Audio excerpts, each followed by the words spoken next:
Hello everyone, and welcome to another edition of Ian Saturday Night on Thursday night. It comes to my attention that I called my show Ian Saturday Night, but it's really not Ian Saturday Night. It's any night that I feel like I have energy, which is a surrealistic thing because I never know when I might have energy.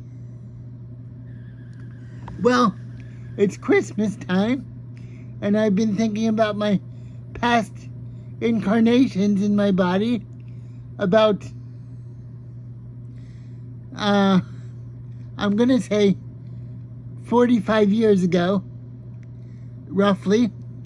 I was in A Christmas Carol as Tiny Tim. And for some reason, I auditioned for the play very spontaneously. I was even spontaneous way back then as a 12 or 13-year-old boy. I was even spontaneous back then, except I didn't call it spontaneity. It was just being me. I didn't know why I auditioned for the show, but I did it for something to do, almost like breathing without thinking. I did it for something to do because I thought it would be interesting, but I wasn't conscious about it at all. Anyway, I got to the show and everybody had a prepared speech, and I just went up to Scrooge and I said, "I think you're very rude." I yelled at the top of my lungs, and everybody cracked up laughing. They didn't know what to do, and I got the part. So I didn't know it was gonna happen. It's something that I never thought of in my most bizarre dreams, to be on the stage. I had no real desire to be on the stage, but I was always theatrical, so I had a 20 performance run, maybe more, I don't know, but I had a lot of lines, and I wasn't nervous at all. I don't know why I wasn't nervous, but to me it was like drinking water. I had it memorized, and I didn't have stage fright at all. But then as I got older, I started to get stage fright. And I don't know why that happened, but I started to get stage fright on the stage. So I stopped doing it for a while. And then I did a couple short films. I did one for a friend, Aramis, a couple years ago. You can try to find it on YouTube, but I don't know if it's there anymore. It's called Wheelie. So it was a kind of about being bullied. So I wasn't bullied in my school days, but I was bullied when I went to an orthopedic hospital. I might have talked about it before. A young person with cerebral palsy, which is what I have, banged his cane on the side of my bed and woke me up in the middle of the night and cackled at me. It was very scary for me because he was a formidable person. He could walk, but I know that he had cerebral palsy, and I was in an orthopedic hospital. He was my roommate, and he woke me up in the middle of the night every night for, I guess it was for 10 days, until I got fed up, and I said, yes, he's been bothering me. So he found out about it, and he tried to attack me on the last day of my sojourn there. I call it a sojourn, but it was very painful and very lonely because my ankles are, lopsided because of my deformity of my cerebral palsy, and they tried to bend my ankle straight. It was very painful. Anyway, the guy wanted to beat me up, and they held him back.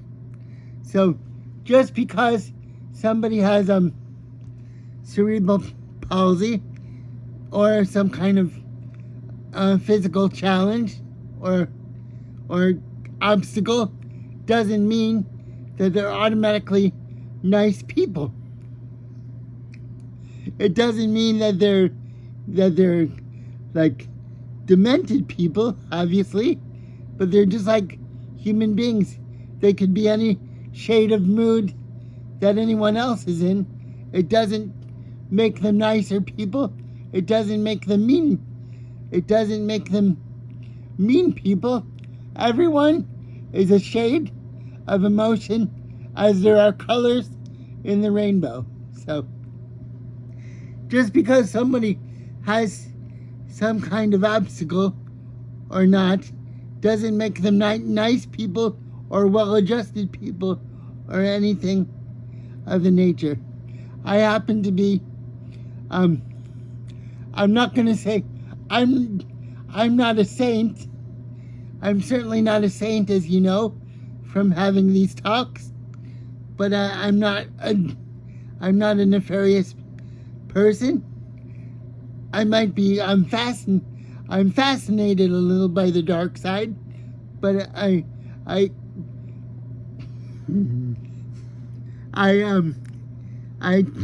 try to treat people the way they treat me. I'm a mirror for people. If people treat me strange, then they might, after a while, get back strange from me, just because I tend to reflect back what I receive. That's just how I've always been. And sometimes I think I'm a chameleon, but I have my definite personality. I don't know what my personality exactly is, but I tend not to wallow in despair for too long. I've had to, as you know from my talks, I've been through some very, very, very, very, very upsetting experiences. A lot of them have to do on the romantic front, but I don't think it's a curse necessarily. I just think that for whatever reason, romance gives me trouble through no fault of my own. So I don't know what to do about it.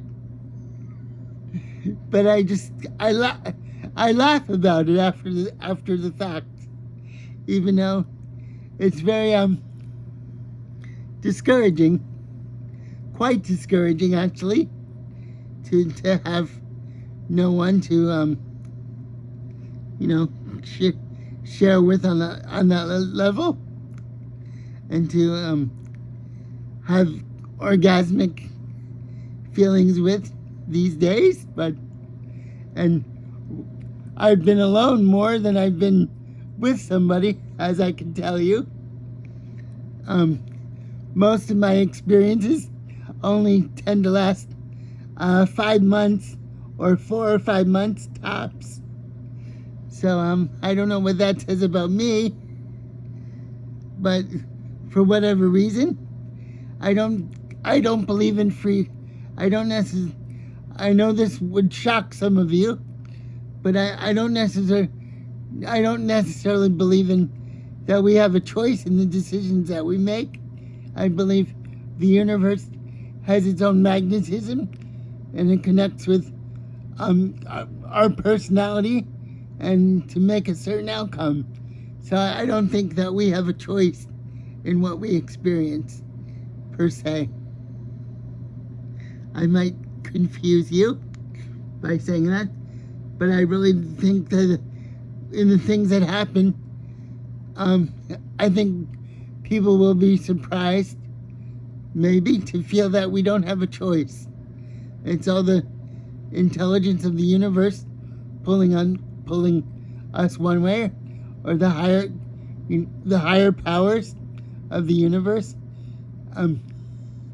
You can say it's God, as I know a God force is out there, a divine force is out there, or if God disturbs you, you can call it something else. But I believe that the universe has its own mystical electrical force that makes things happen in accordance to our brainwaves. So something like that is what I believe, as I've told you before. And there are devilish forces in the universe, and there are divine forces in the universe. Godly forces, to be exact.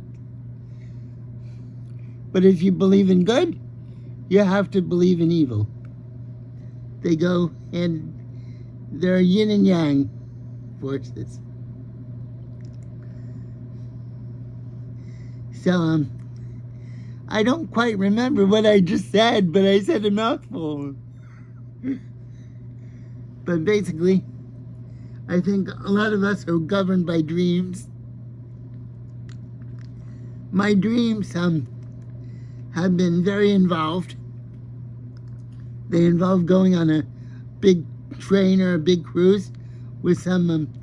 I'm going with a woman, but I don't know who the woman is, or if she's my assistant or something. But I don't know who she is. But I remember I had a dream last week going on a long trip with someone and missing my connection, as often works.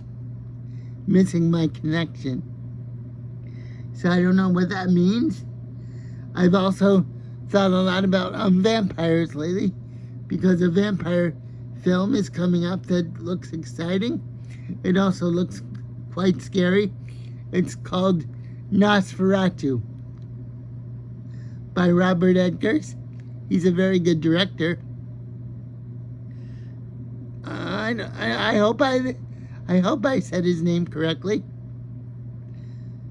I want to say Robert Eggers, but if he watches this video and says that I've mistaken his first name, I do apologize to him, and I'd be embarrassed, because I am a movie critic Fridays and Saturdays. So, but I seem to remember hearing Robert Eggers, so I'm gonna stick to it. It's a very good movie, I'm sure. It's also very scary.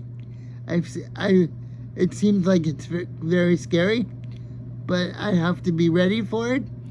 And it's a story that I think of very personally, because I think the vampire is a very existential figure, having to not being able to die, basically. And he doesn't really have a choice. The vampire doesn't really have a choice for the person, the being. I mean, they're not. I guess they're not people. Maybe they are people in shape, but they're not subject to the natural laws, so they're not people. I mean, I guess it's debatable, but the vampire can't help being what it is. It's a vampire, and every living thing wants to live, because a vampire is a living thing. Even though it lives on blood, it is a very living thing, and it has to exist. So the vampire is kind of in an existential dilemma. I've also had a dream. This goes back to my recent fiance experience. I've also had a dream facing a wall of black hair, of curling black hair. I have those images. So it's probably wanting to resolve guilt feelings that I have, and the feelings of guilt that I have in that regard to her, even though I tried my best. I thought of it 6 ways. I say this again and again in my talks to you. I thought about it 6 ways to Sunday, what happened and the different things that happened, the situations, trying to get to St. Augustine and filling out forms, and the struggle. And I thought of it 6 ways to Sunday, and I tried my best. I really did try my best. In certain ways, I bent over backwards, like contorting myself, and that's all I'm going to say, because that also reminds me of a certain movie. I contorted myself, and still it came to nothing. So there's nothing to be done about it. The only thing to be done about it is accept it. And I don't know about moving forward or backward. I don't know if it is a question of movement, because how do you move from a rejection of something like that? But you have to keep writing and keep reading and try to keep painting, because I like to paint. I paint portraits, but I haven't painted in a while. My room is my table's messy, but I don't mean to make excuses. But you just, when you're faced with an obstacle like a broken relationship, you have to just keep painting and writing. Somehow, I've had, during that time, I had very dark thoughts, but I thought about them, and it's really doesn't make sense to have dark thoughts, even though you feel like your chest is ripped out of your body, and your heart hurts, and you feel like your heart's ready to it's been squashed and pummeled, and it actually it hurts you inside. It's very, very painful. So but yeah, somehow you have to move forward. That's all you can do.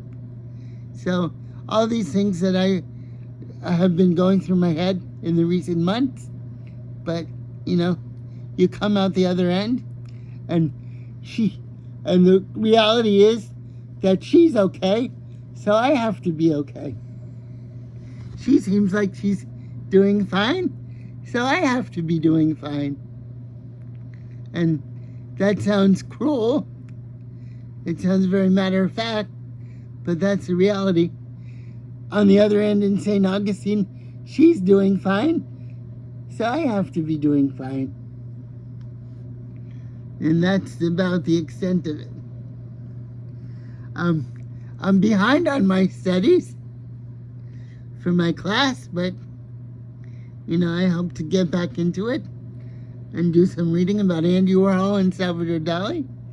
There's also a show going on in New York City about Salvador Dali and Andy Warhol. Not Andy Warhol, I'm sorry. Salvador Dali and Basquiat. They made an amusement park together, and the gist of it is being shown in New York City in the Shed, in an art gallery. So I hope to see it someday. It might be a traveling show, but I hope to see it someday. I'm wearing my David Bowie shirt. It looks good. I mean, I'm not afraid to wear pink. So it looks good. Okay, everyone. I'll see you next week. Bye.